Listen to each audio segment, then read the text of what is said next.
基本不咳了。这是第3天，明天还有1天。哦，那吃了1副中药是吧？1副中药，1副半。今天早上吃了1次，等于第2副是今天早上吃了1次。哦，那你还是改善了很多的，你效果还是可以的。他现在出汗怎么样？出汗？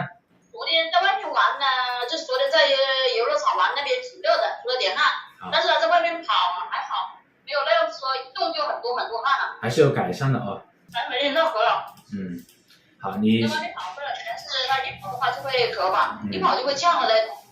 他没有，好像睡觉的话比之前都睡快一点了。好的，你是这样子的，你还是拍个舌苔给我看一下，我看你需不需要调些脾胃，这样子可以把它体质会调得更好一点。